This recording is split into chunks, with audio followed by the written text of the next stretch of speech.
Okay, well, we're back again. Next week, first Monday in September will be Labor Day. Doesn't affect us since we're Tuesday, Thursday class. So keep reading books. We're going to continue our look on political ideologies today. Yeah, question.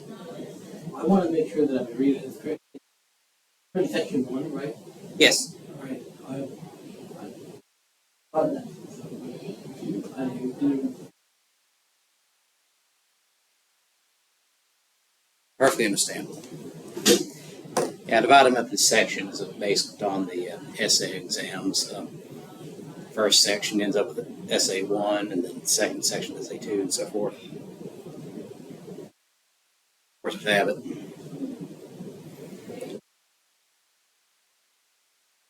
Look at here.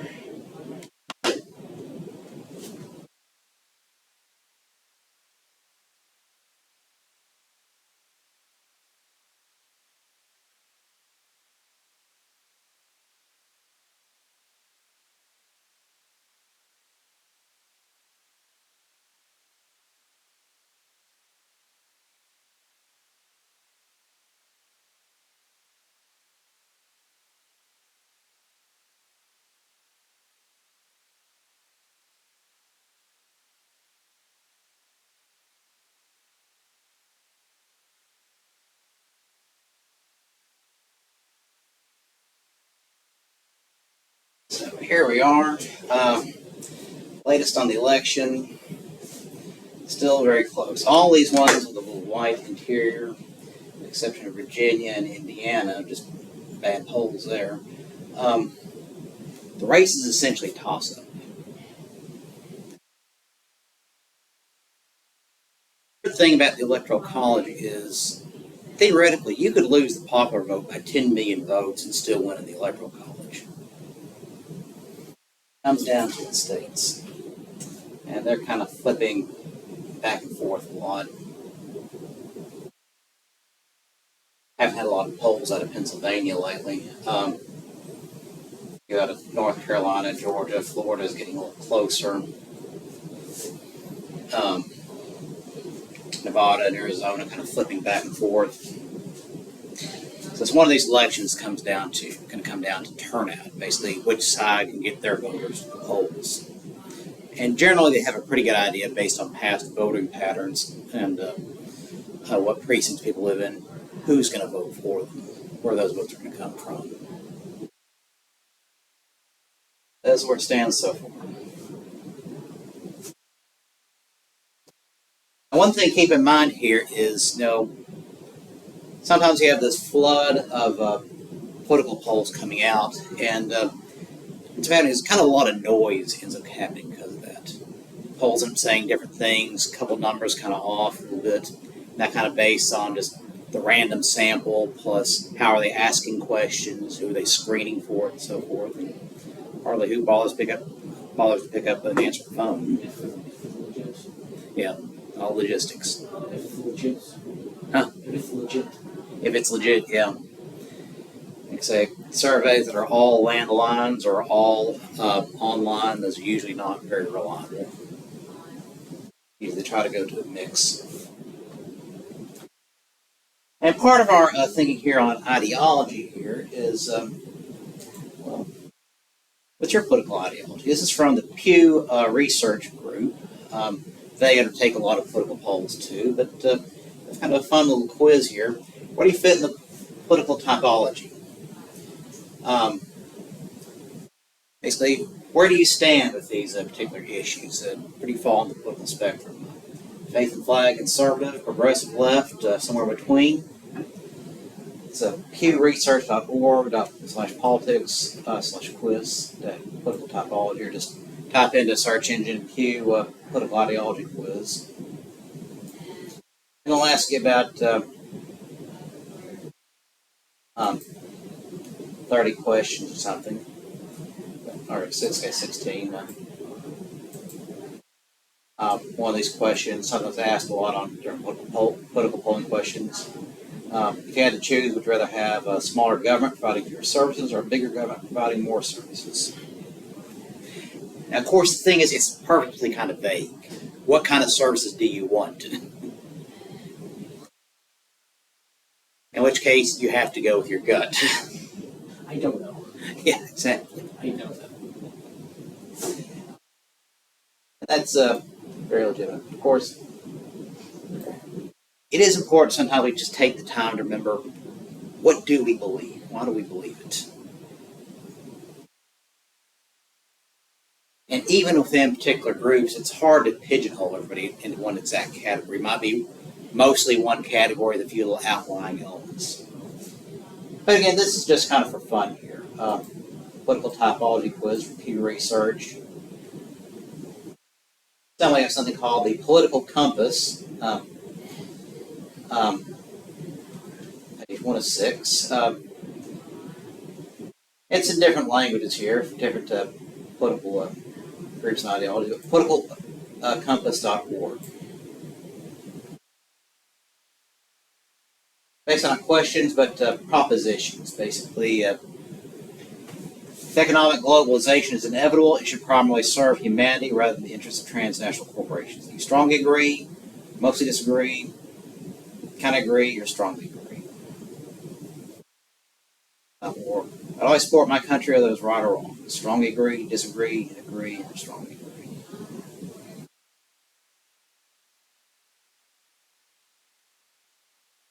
Now, word infusion with information entertainment. Do you agree with that or do you disagree with that? Just, you got to answer before you go on. Again, something just for fun. At the end, it'll show you kind of where you fit on this little compass, what little quadrant you fit into. But it's, again, just something just kind of for fun.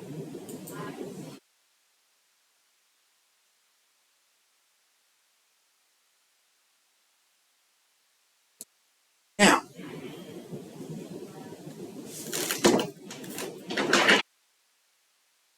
we talked about different ideologies last time.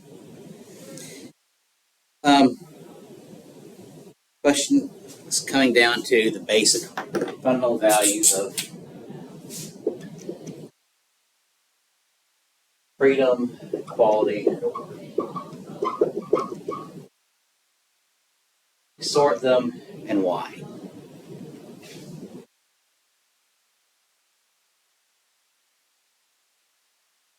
And talk about the difference between democracy, republics, free governments, and authoritarian regimes. As Americans, since we've been basically our entire history has been defined by the system of free government, we seem to think it's inevitable that other nations adopt free governments. They move from authoritarianism to freedom, but history shows us that's just not simply the case. Free governments often do collapse into totalitarian states for various reasons. Elected governments are overthrown, maybe decades before free elections held again.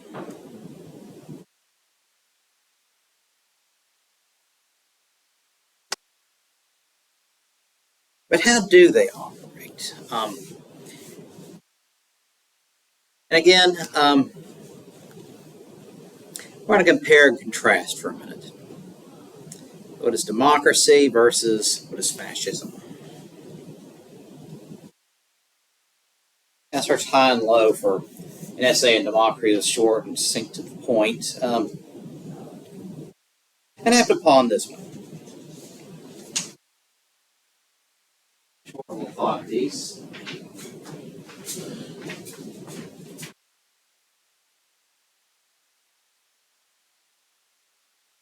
Writer E.B. White, famous for Charlotte's Web and Stuart Little.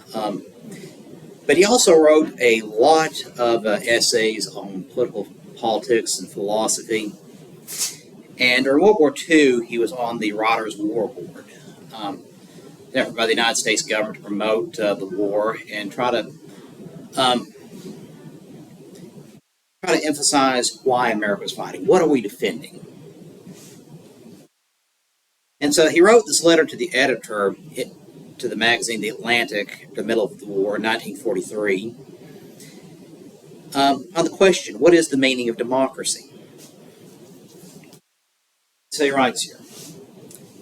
We received a letter from the Writers' War Board the other day asking for a statement on the meaning of democracy. It is presumably our duty to comply with such a request, and it is certainly our pleasure. Surely the board knows what democracy is. It is the line that forms on the right. It is the don't and don't shove. The hole in the stuffed shirt through which the sawdust slowly trickles. It is the dent in the high hat. Democracy is the recurrent suspicion that more than half the people are right more than half of the time. It is the feeling of privacy in the voting booths, the feeling of communion in the libraries, the feeling of vitality everywhere. Democracy is a letter to the editor. Democracy is the score at the beginning of the ninth. It is an idea which hasn't been disproved yet, a song the words of which have not gone bad. It's the mustard on the hot dog and the cream in the rationed coffee. Democracy is a request from a war board, in the middle of the morning, in the middle of a war, wanting to know what democracy is. Signed, E.B. White. So for E.B. White, democracy, it doesn't have to be about slogans. It doesn't have to be about high-minded ideologies or philosophies. It's about the vitality of living. About simply just being able to sit back and just enjoy life, to live life on your own terms, to take pleasure in little things and not have to worry about someone looking over your shoulder or having to justify what you think or what you say. Being able to root for your favorite team just because it's something you enjoy. Coffee in the morning or not coffee in the morning. Respect for others and the don't shove. But overall, just the idea that you enjoy your life and let everyone else enjoy theirs. See?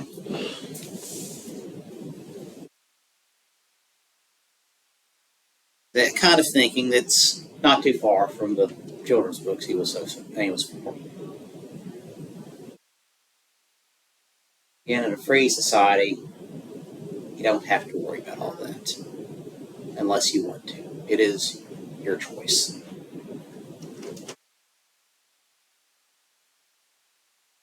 On the other hand, fascism. This is Italian writer and philosopher Umberto Eco. They call it fascism.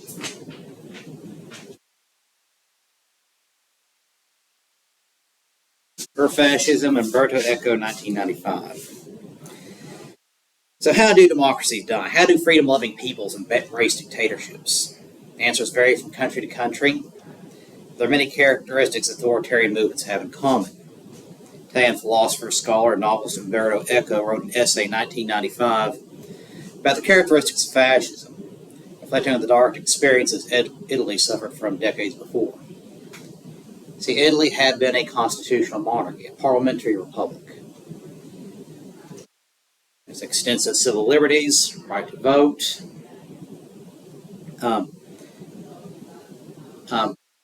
parliamentary system. But in a few short years after World War I, it's twisted on its head and it becomes a fascist dictatorship under Benito Mussolini, who would rule the country until his overthrown in 1943, and later captured and executed at the end of World War II. That's something kind of haunts Italy. It's been a radical change from his experience. But one thing you have to also understand about countries falling into dictatorship is it's not a democratic decision. It's not majorities demanding this. It's a small group finding its way in, maneuvering its way in, and forcing itself on everyone else. Think about the fascist governments of World War II, Germany, Spain, and Italy. Not one of them was elected. They were either handed power or seized it by force. Now, Eco wrote here, these features cannot be organized into a system. Many of them contradict each other and are also typical of other kinds of despotism or fanaticism. But it is enough that one of them be present to allow fascism to coagulate around it. Among other things, some of the 14 things that fascism, totalitarianism embraces. The cult of tradition. One has only to look at the syllabus of every fascist movement to find a major traditionalist hate thinkers. Nazi gnosis was nourished by the traditionalists and syncretistic occult elements. Basically, things were so much better before that other group came in. Things were so much better in the old days. The cult of tradition. Or if everyone just went back to the way things were before, everything would be so much better. But there was beyond reactionary thinking. The rejection of modernism. The Enlightenment, the Age of Reason, is seen as the beginning of modern depravity. In this sense, fascism can be defined as irrationalism. A rejection of reasoning, rejection of scientific learning and thought, the fear of where science may take a society. The cult of action for action's sake. Action being beautiful in itself, it must be taken before or without any previous reflection. Thinking is a form of emasculation. The thing to keep in mind is most dictatorships are run by men.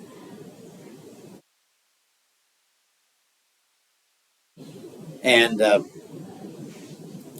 basically, they try to force everyone into one form of thinking, particularly this ideal form of what a man is, which is the idea is a man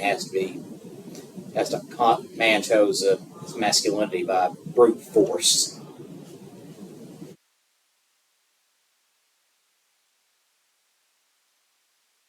Disagreement is treason. The critical spirit makes distinctions, and is distinguished as a sign of modernism. In modern culture, the scientific community praises disagreement as a way to improve knowledge. Simply also the idea that I take a contrary view. I don't think this is the best way to do something. Now, in a democracy, why do people vote for who they vote for? There are all sorts of different reasons. But a lot of the reasons why do somebody vote for somebody, it's not always a rational process. Say they may vote for candidates completely contrary to all their interests. Why? Because they just like that person. Or they just dislike the other person. But in a democracy, you get to make that decision. Something just based on a feeling. Going further, the thing about democracy is you get to change your mind. Totalitarian state, you don't. You do what the state tells you to do. And if you disagree with the state, say there's something better or you're wrong, that is treason. You have betrayed the state, the revolution, or whatever it is they're standing for. Fear of difference. The first appeal of a fascist or prematurely fascist movement is an appeal against the intruders. Thus, fascism is racist by definition.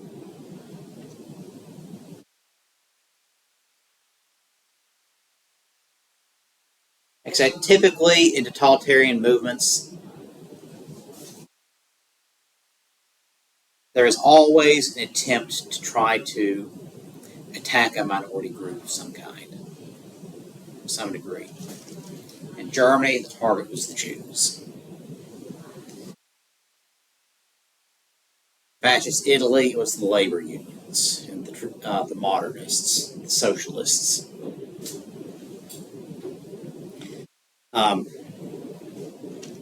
The intellectuals are often a target. But basically, someone's different from someone else, therefore they have to be an opponent. They have to be the reason why things are different. Things aren't going well because they're different, because they won't conform to the way things used to be. Yeah, exactly what it is. It's an appeal to fear. It's an appeal to try to rouse people to anger, because remember, fear and anger are very closely related. It's not much of a leap from one to the other.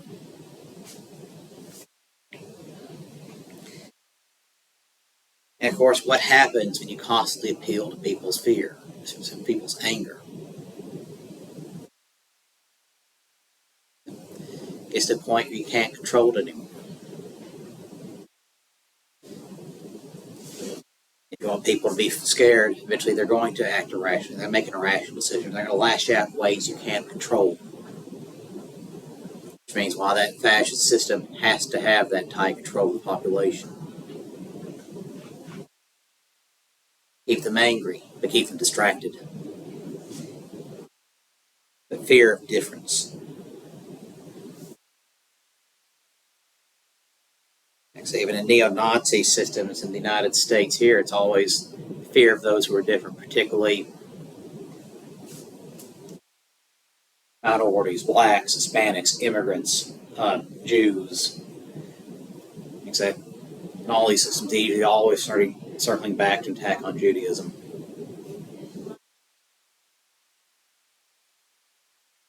Appeal to social frustration. One of the most typical features of historical fascism was the appeal to a frustrated middle class, a class suffering from an economic crisis or feelings of political humiliation, and frightened by the pressure of lower social groups. And you see that in Germany before World War II. Germany's economy was crushed after World War I, debilitating hyperinflation. The middle class was looking for answers, looking for a way out. And for many of them, Hitler did offer that way out. He gave them targets to hate. The Jews, the communists, they're all out to get you. Similarly, after World War I in Italy, it's the reason why it's the early 1920s. Italy was in the middle of a major economic recession after World War I. Country's in total chaos with one labor strike and one shutdown after another. Social frustration trying to appeal to. The obsession with the plot. That's the root of the fascist psychology. There is the obsession with the plot, possibly an international one. The followers must feel besieged. Basically, the problem isn't you. It's some conspiracy. Some nebulous conspiracy that we can't put our finger on, but we all know it's there. If you just look closely enough. Now, it's never your fault. It's someone else's fault. And they're hiding in the shadows, plotting to get you. What is that? Next, international conspiracy. International conspiracy, the fascists usually refer to, again, is anti-Semitism. International Jewish bankers. Those are kind of nonsense. But if you listen to those guys, you get closely enough, you'll hear it over and over again. The enemy is both strong and weak. By continuous shifting rhetorical focus, the enemies are at the same time too strong and too weak. Basically, they're so powerful, going to overrun and crush all of us, but no, we're stronger, and we gather together, we'll crush the enemy. Only if we stand together, completely conformed and united in one goal of making things the way they used to be.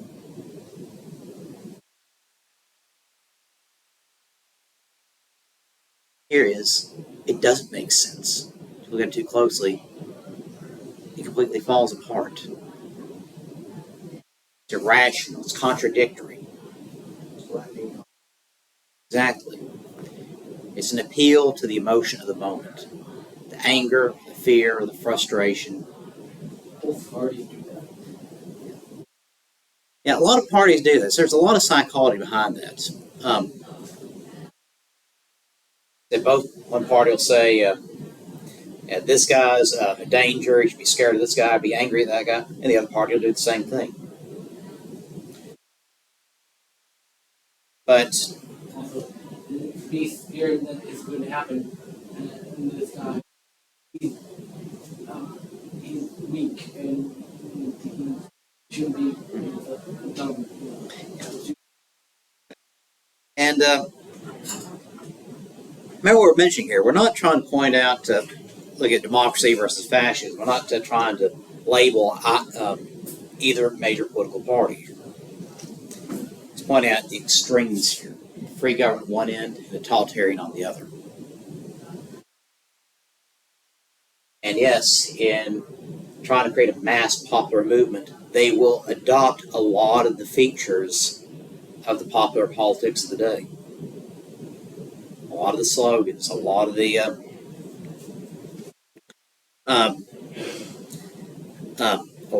traits of different political parties. For example, when Hitler controlled the Nazi Party, he renamed it the German National Socialist Workers' Party. There was nothing socialist about it. Their concern was the workers of all. Basically, it was an anti-Semitic movement based on trying to create a dictatorship, but creating a dictatorship by moving through the democratic process that existed in Germany.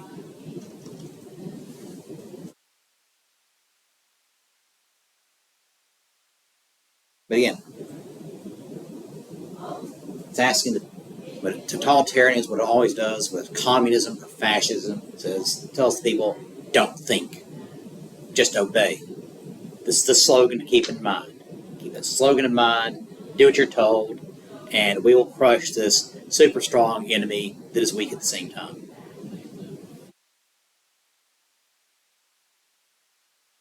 They live, classic. 1986, saw it when I was a kid. Yeah, you put on the glasses and suddenly the slogans of consume, obey. Sounds like that specific ideology. They're only going to be weak if we unite against them. However, if we are not united against them, therefore. Exactly it. That's exactly it.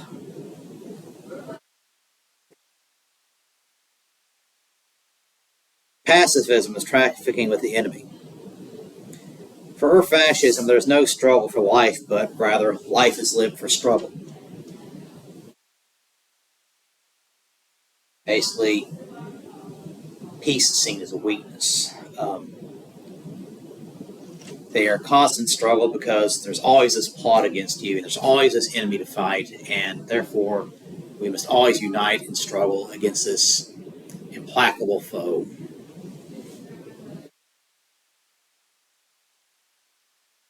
Contempt for the weak. Elitism is a typical aspect of any reactionary ideology. Like saying, whether it's the again fascism or communism, you'll see the same thing. It's an appeal to strength in numbers, strength in unity. We're going back to the movie example of V for Vendetta. Fascist government taking over England. The slogan, unity is strength. But essentially, you're under constant attack, therefore you must live in this constant state of siege. Same thing with communist ideology, which is this idea of this permanent revolution. The workers must always unite and rise up, keep rising up, until the entire world overthrows the elites. Business owners, financiers, fascist systems, it's usually academics, philosophers. Fascist systems usually are those systems that are already protecting those who are already well entrenched in the upper classes.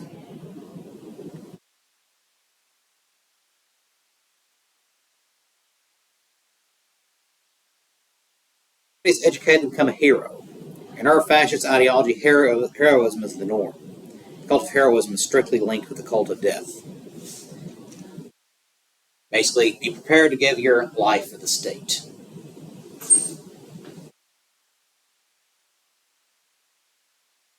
Again, every system appeals to patriotism. This is what happens when it's taken to an extreme. There's a difference between America's number one versus thinking all the other countries of the world need to be wiped out. But in totalitarian thinking, they go to that extreme. These other systems, these other countries must be crushed.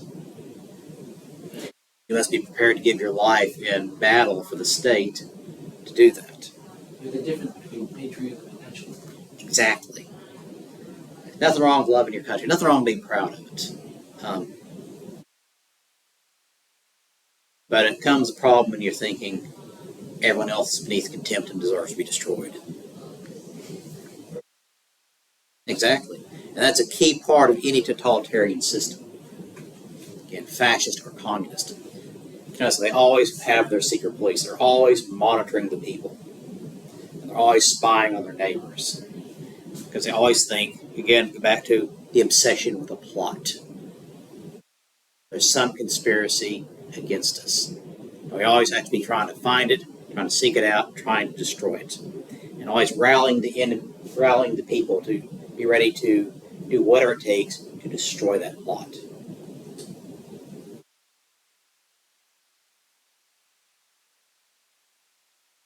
Machismo and weaponry, in Eco's words. Machismo implies both disdain for women and tolerance and condemnation of non-standard sexual habits from chastity to homosexuality. Example, in Nazi Germany, the idea was, it's the duty of all German women to have as many kids as possible, so they can breed the next generation of blonde-haired, blue-eyed Germans who are going to rule the world. In fascist states, in the traditional gender roles, women are usually pushed out of fields of academics, law, medicine, and so forth. Basically, say they're all staying home, being the nice, supportive wife who is barefoot and pregnant. So we'll see even thing like this in Afghanistan.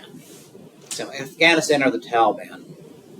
Now, the 1970s, women in Afghanistan, you walk on into Kabul, the capital city, it looks really like any other Western city. You have women with classical 70s dresses, they're wearing skirts, hair down past their shoulders, they're smiling, they're laughing, carrying books with them, going back and forth to class, some briefcases because they're on their way to work as a lawyer or a judge or a member of the parliament, like any other Western city. Freely talking to people from all walks of life, men and women freely interacting. Today, none of that. Taliban has decreed that women are not to leave their homes without a male escort, a male relative. Women are not to have educations. Marriages are to be arranged. Women have no say in it. There's to be no divorce. Men are to control all the property and all the finances. And now, women aren't even allowed to speak.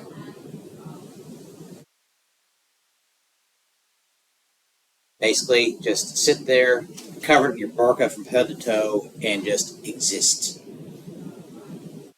But not even that's existence. What's the word for the kind of life I described? You're not allowed to speak, not allowed to go freely, not allowed to have an education, or even live your own life. Utopian. Almost something slavery. That's it. Slavery. They're the property of someone else. Man, it'd be arbitrarily bought and sold, but it's slavery. At that point, I have to question: is it necessarily the Taliban themselves, or because I know the Taliban is enforcing religious ideology as well. Now, that may also be extreme religious ideology, but it's religious ideology nonetheless, right? They're calling it religious ideology.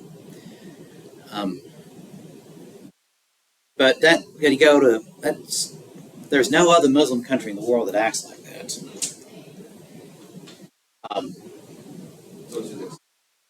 Yeah, you go to Pakistan next door, they've had women as prime ministers. Appearing on TV, just May their head in a headdress, but women as newscasters, women freely operating in society. Um, Go to Turkey, basically it's just like Europe in a lot of ways, especially in the larger cities.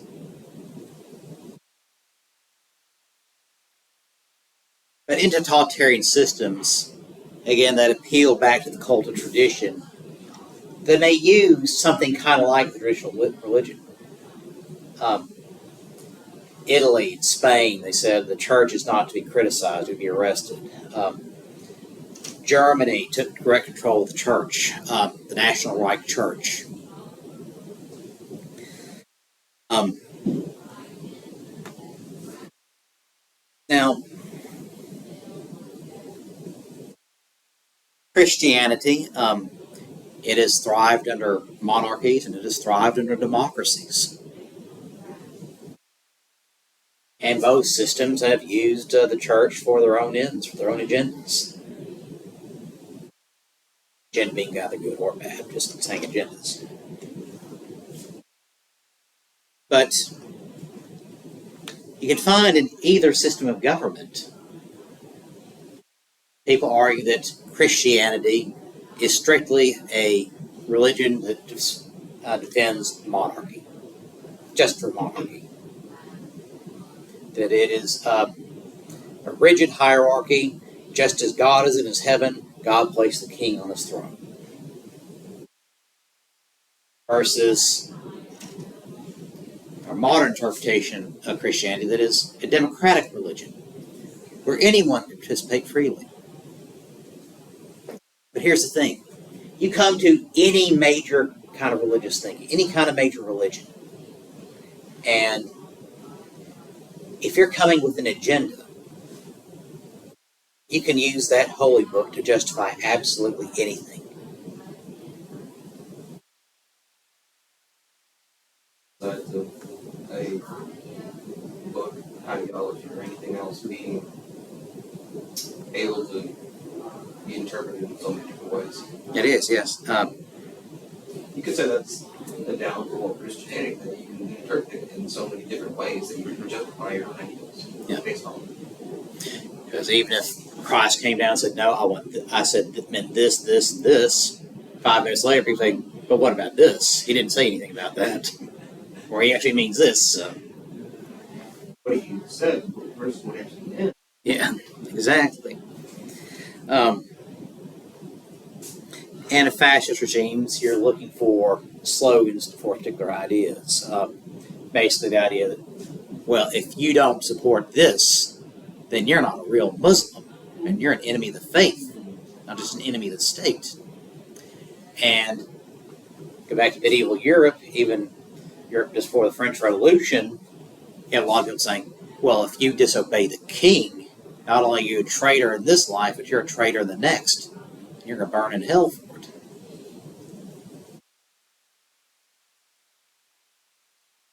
But in democracy, you get to interpret it the way you want.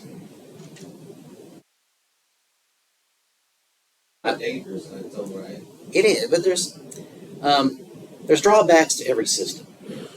But the thing about democracy is you get to change your mind. Maybe I can think, okay, I like being a Baptist. I believe in Baptist ideology. I believe in what they say. Inside 10 minutes later, you know what? I'm a Presbyterian. I like what they say better. Then a few days later, I'm a Methodist now. I'm an atheist. Yeah. Go back to atheist. Yeah. But you get to change your mind. Get to interpret it the way you want to. Is it kind of disorderly sometimes? Yes. The problems with that sometimes? Yes. Dangerous cults can arise in democratic systems. Think of the Jim Jones cult. And involve killing themselves. It's really just people who want power, though. Exactly. And they're using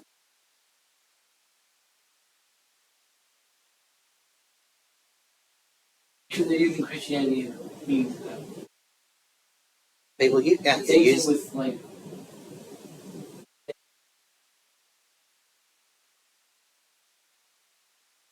Oh,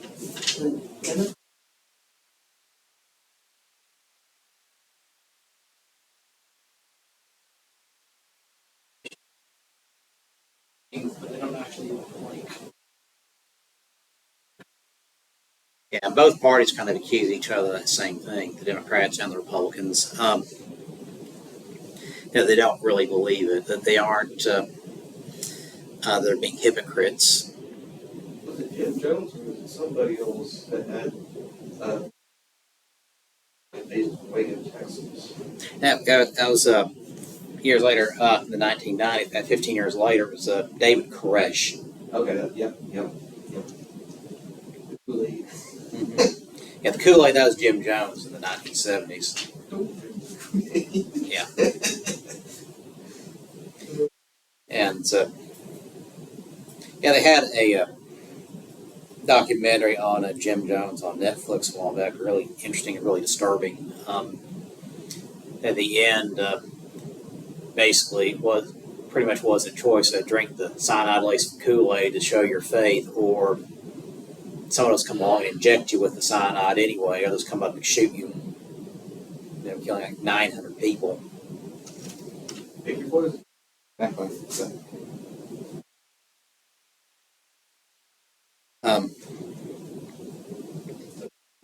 That same way with politics sometimes.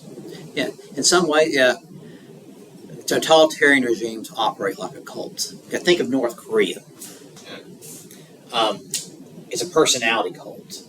Basically, Kim Jong Il is to be worshipped pretty much as a god. Everyone is supposed to have a picture in their home, and it's actually the law. If your house catches on fire, the first thing you have to do is make sure you rescue that picture and get it out of your house. Make sure that picture is safe.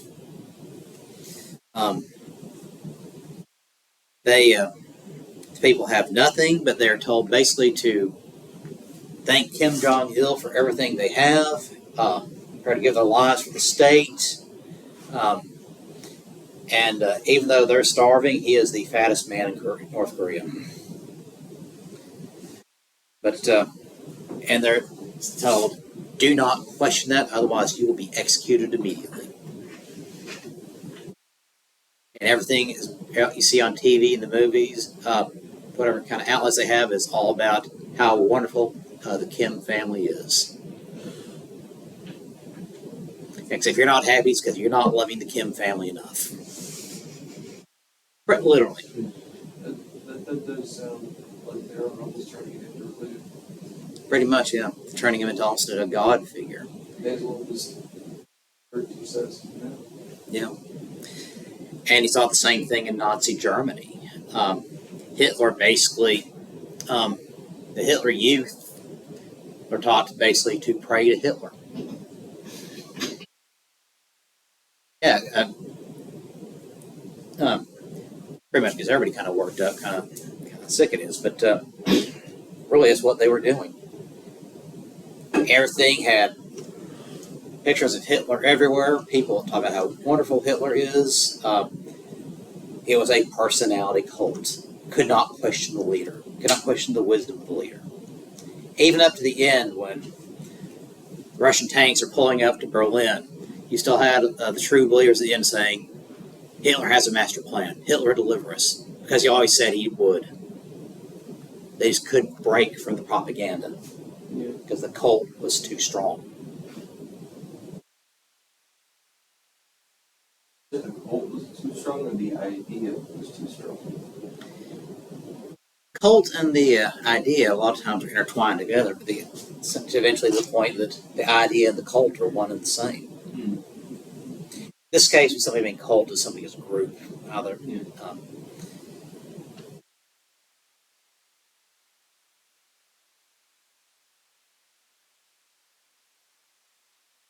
The selective populism. There's in our future a TV or internet populism, which the emotional response of a selected group of citizens can be presented and accepted as the voice of the people.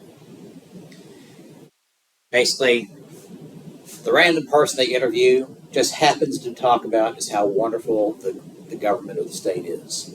It's how wonderful our leader is for doing what he's done.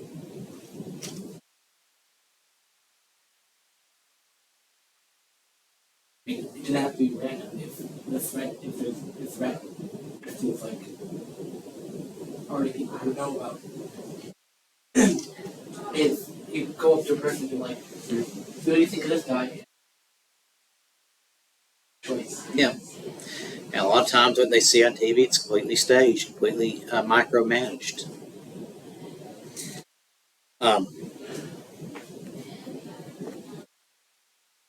Actually, I've had students before who lived under communist states, particularly communist Romania, that said they'd have 3 hours of TV a night. One of a heavily edited movie or show, basically just something for entertainment. Then 1 hour of news, what the state told them, reporters to say, basically scripts from the Communist Party, and then a 1 hour speech by the dictator, Nicolae Ceausescu, who talk every night for 1 hour about what they're doing and how wonderful everything is because of him. While they're wondering how they're even able to feed their families. Out in public, they'd say, yeah, they support him, but down deep, they despised him. When they had the chance, they rose up and they killed him.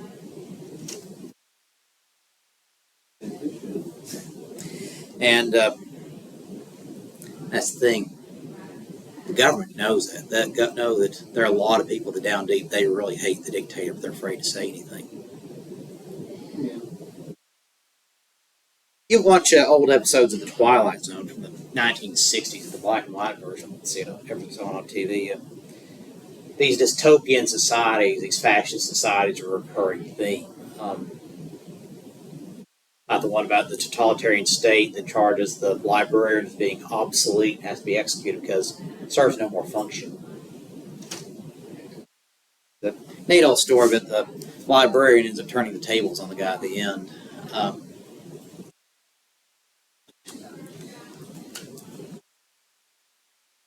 was gonna watch that. It's a good one. That's The Obsolete Man, Burgess Meredith, 1962. And Earth fascism speaks newspeak. The same phrase from Orwell's 1984.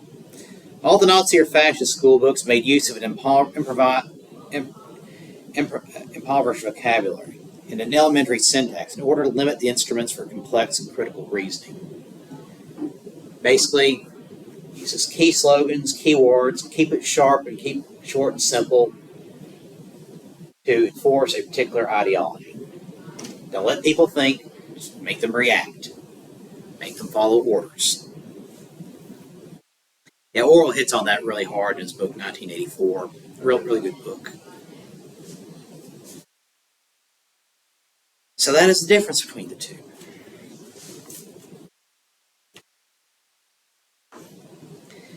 Now, this totalitarianism was pretty much what was normal in Europe going into the 17th century. But you come along the great series of contract theorists. Contract theory, that is the idea that there is a contract between the people and the government, either written or simply understood.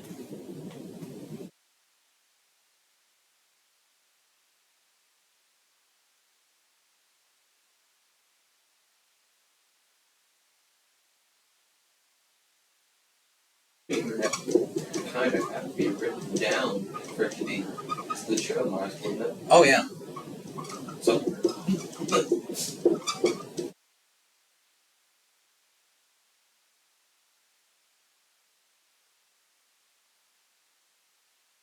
Right, the people and the state. Yeah, written down always makes it easier. Again, just good legal advice in general, get it in writing. But that was the idea here that there is, that the people have certain responsibilities, but the state has certain responsibilities too, particularly protecting the people. In exchange for that protection, people get certain benefits out of it. Probably one of the most famous was John Locke. It's really where became the inspiration for our government. He's an English philosopher He actually wrote the Constitution for the Carolina colonies. They're from 1632 to 1704. What do you say about the contract theory? The idea that There is an understanding or contract between the people and the state.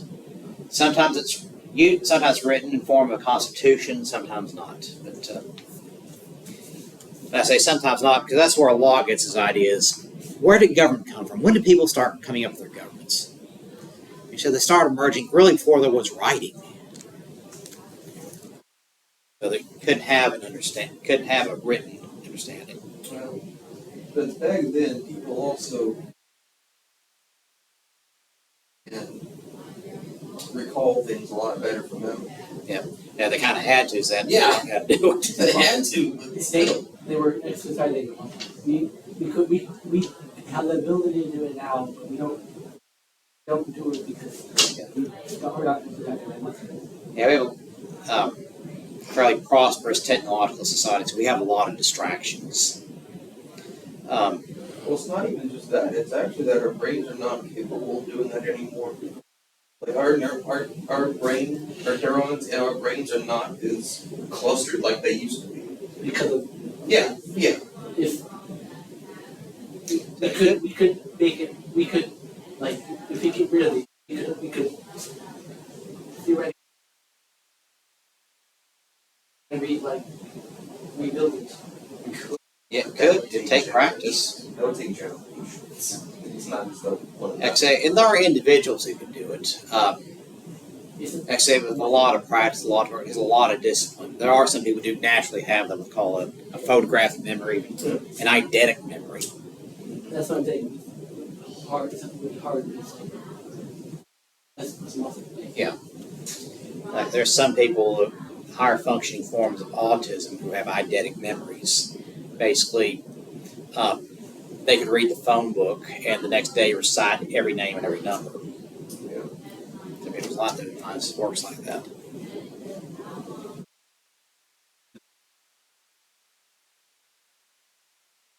Really, it is. Every book ever written is dictionary has every book ever written.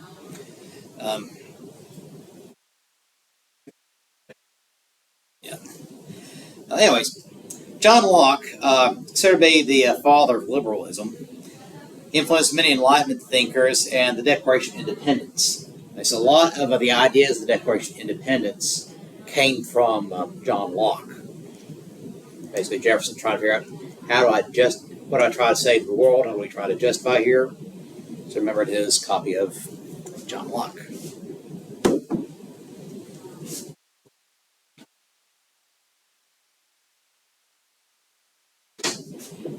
Actually, considered to be one of the most influential of the contract theorists.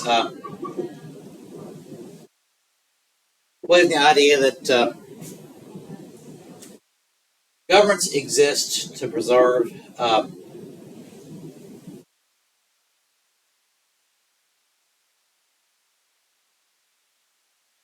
life, liberty, and property. Now, the Declaration of Independence is written as life, liberty, and the pursuit of happiness. Benjamin Franklin was on that committee with Thomas Jefferson decided, let's just change property to pursuit of happiness. A little more poetic.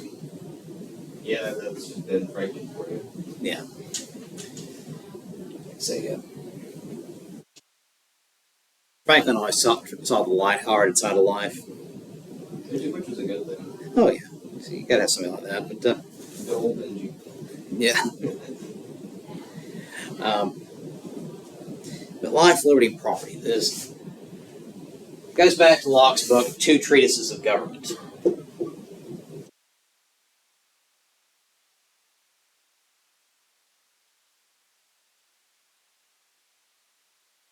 This was written in 1690. And it's a response to a book written by a man named Sir Robert Filmer. He was writing a reaction to the Glorious Revolution of 1688. Basically, King James II started to act like a dictator, started to ignore the dictates of Parliament, and so Parliament said, we're getting a new king. And and King James realized what happened to his father, who was executed 45 years earlier, gets out of the country as fast as he can. Robert Filmer comes along and writes a book called Patriarcha.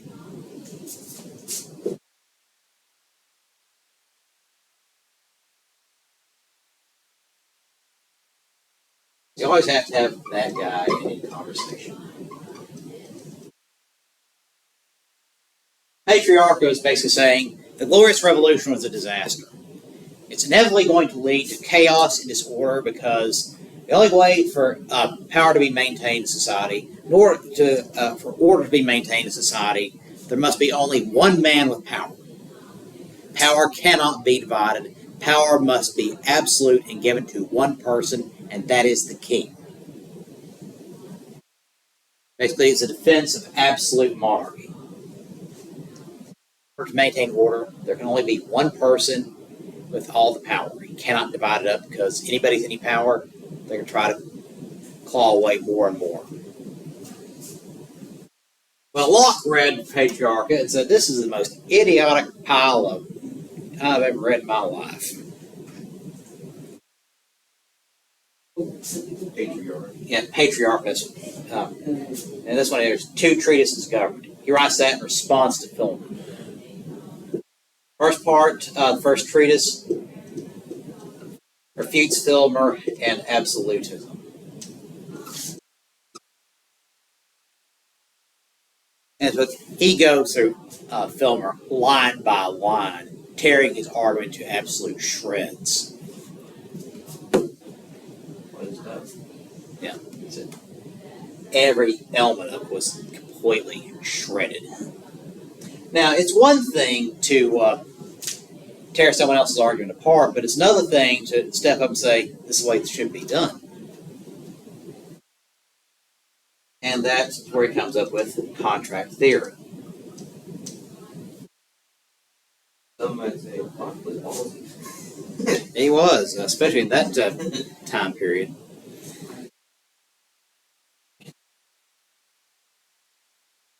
Patriarcha, P-A-T-R-I-A-R-C-H-A, written by Sir Robert Filmer, 1689. Locke's 2 treatises of government are a reaction to that, but also puts forward the idea of the contract theory of government.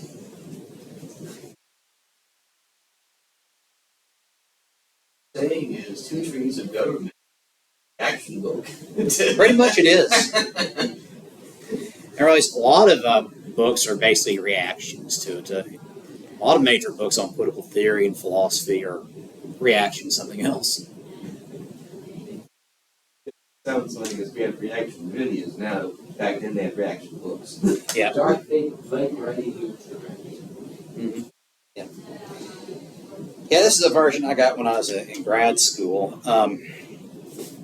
Locke's 2 treatises of governance from the Hafner Library of Classics. It's has Patriarcha and also the 2 treatises.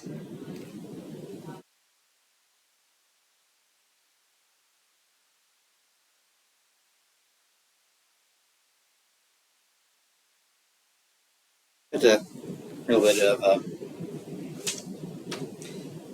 of this here. To understand political power right and derive it from its original, we must consider what state all men are naturally in.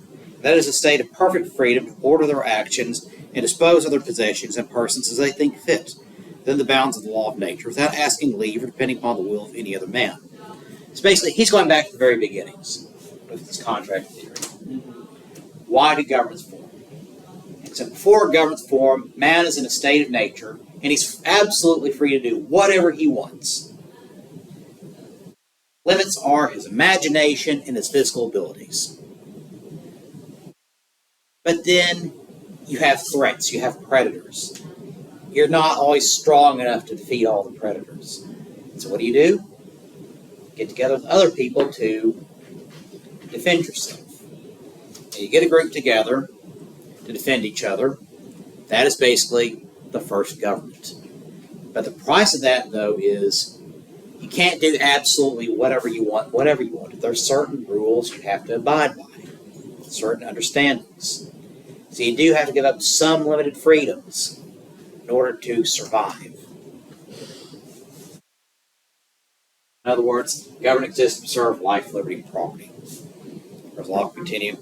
A state also of equality, wherein all the power and jurisdiction is reciprocal, no one having more than another, there being nothing more evident than that creatures of the same species and rank, promiscuously born to all the same advantages of nature, the use of the same faculties, should also be equal one amongst another, without subordination or subjection, unless the Lord and Master of them all should, by manifest declaration of his will, set one above another, and confer on him by an evident and clear appointment of an undoubted right to dominion and sovereignty.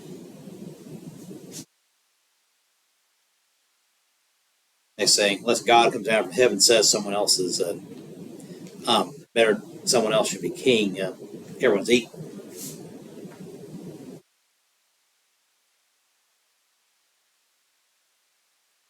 The natural liberty of man is to be free from any superior power on earth, not to be under the will or legislative authority of man, but to have only the law of nature for his rule.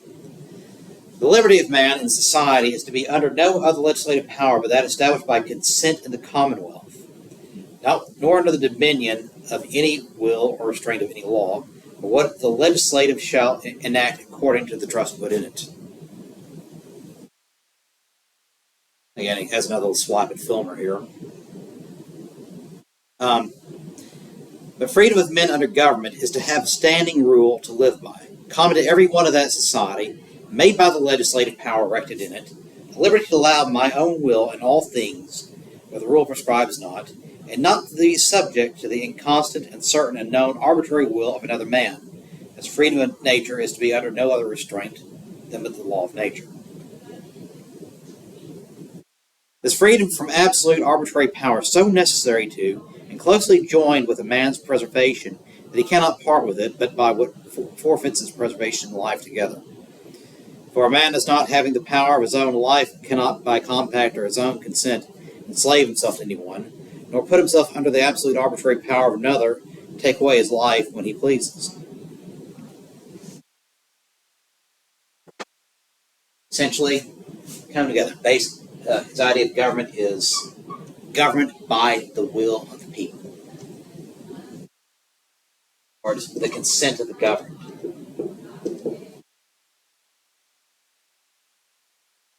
That we enter into a government, you're not giving up all your liberty. You're not giving up all your property. You're not giving up your life.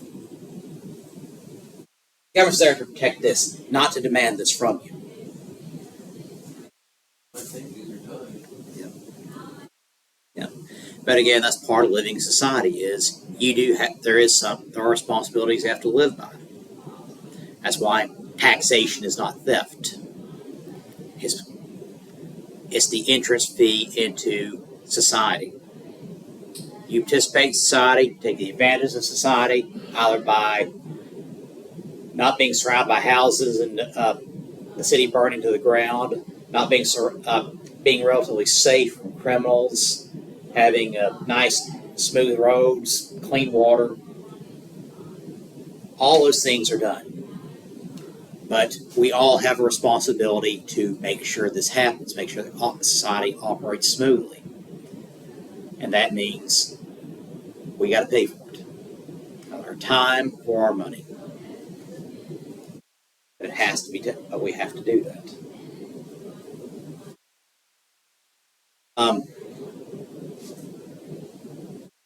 The idea here is the consent of the governed,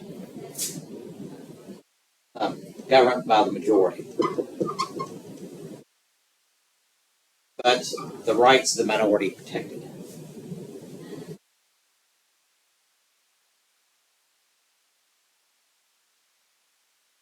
Because contract theory, you don't belong to the state. The state exists to preserve your rights. Can government be overbearing and tyrannical? Yes. But that's not the only source of tyranny in society. It can be an individual, it can be a group, it can be outside forces, outside armies. But the government is not the sole source of all your problems. But in contract theory, consent of the government by majority. And Jefferson echoes that in the Declaration of Independence.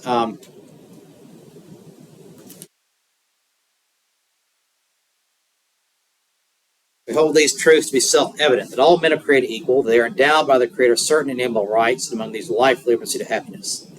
That to secure these rights, governments are instituted among men, deriving their powers from the consent of the governed. That whenever any form of government comes to destruct these ends, the right of the people to alter or to abolish it, and institute new government, laying its foundations on such principles and organizing its powers in such form as to them shall seem most likely to affect their safety and happiness.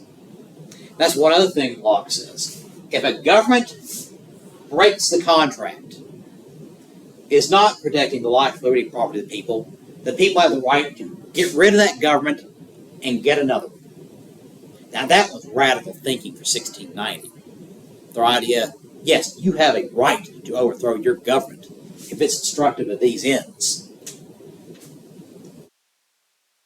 But England had done just that 2 years before. They saw a king that was coming destructive of their ends of life, liberty, and property, decided, we're getting another one. And Locke says that was the right of all Englishmen.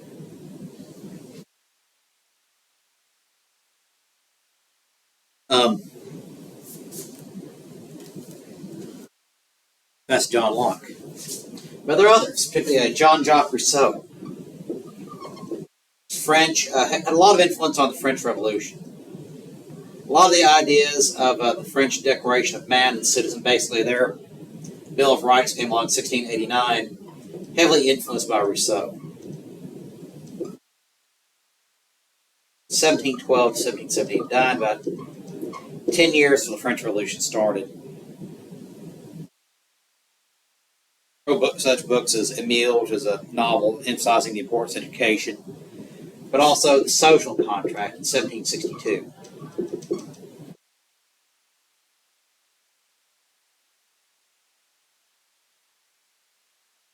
And The Social Contract starts off with the stirring words, man is born free, yet everywhere he is in chains.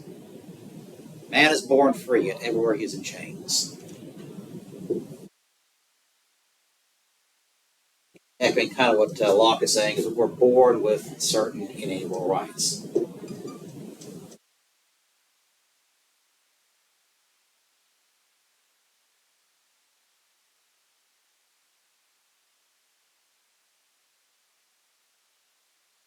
Now Rousseau, it says, there's that implied contract.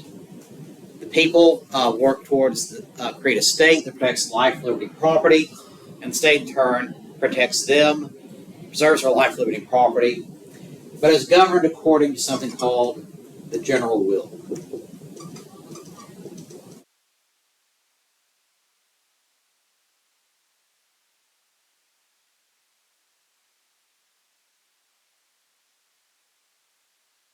In this system of government, anybody who attacks the goodwill of the people, any criminal, they're attacking the people. They become an enemy of the state, and therefore the state has the right to act as anyone else trying to defend itself. Any crime can be punished with the death penalty because you have declared war on the people, and therefore the people have the right to act in self-defense, which is to wipe them out. But legislation, everything is according to the general will. Everything is basically through the majority.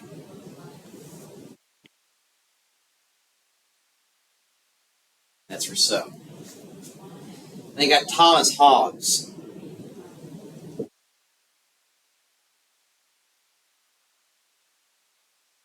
My generation, you know, the comic strip Calvin and Hobbes. Calvin being modeled after John Calvin, the religious thinker, and Thomas Hobbes after the writer. 1588 to 1679. Really one of the earlier contract theorists. He wrote a book called, he's an English philosopher, wrote a book called Leviathan in 1651. This idea of the government is the idea of the body politic.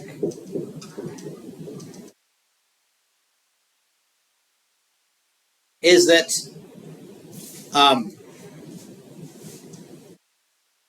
government is like, in society, is like a body.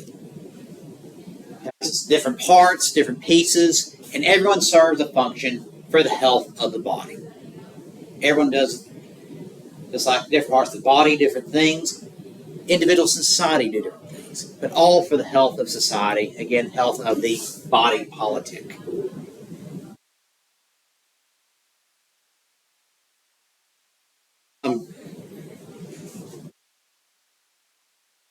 It comes the idea of sovereign authority.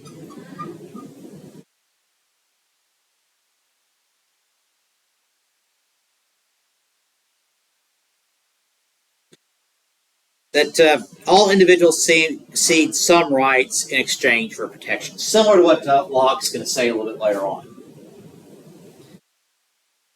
But for the body to function, we have to give up some of our autonomy in order to make sure the body's functioning healthily and make sure that we have a healthy immune system that is protecting us. That's Thomas Hobbes. Exactly where it came from. And Adam Smith, 1723 to 1790, he's from Scotland. They call it a physiocrat. First modern economist. Going to be the father of economics. And his book was called Wealth of Nations, written in 1776.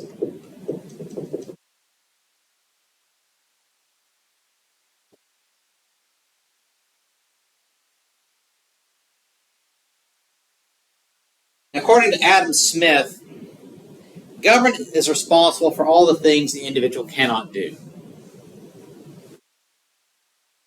Basically, what we do in common, we pull together our resources.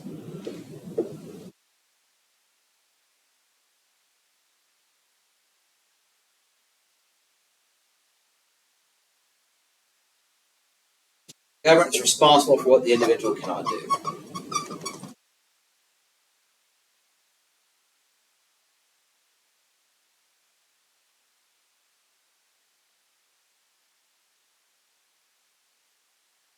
That includes such things as roads, canals, and so forth. Basically, internal infrastructure, the police power, military protection. That is, government is responsible for all those things you can't do on your own. We can't repel an army on your own, but we pull together through the government, and the government has an army that propels or protects society. Protects society from invasion from without, the military power, and from enemies from within to the police power. And takes care of basically all those things, because you can never pay for an entire road on your own. But if we pull our sources together, we can have a very nice little highway. Most of his emphasis was in economics. Said among the things, responsibility to owners toward other workers, training, safety, and so forth, but to the invisible hand of the government, invisible hand of the economy should guide the economics and not the government. But aspects of that became very controversial in the 19th century. So, at that point, we're going to stop here.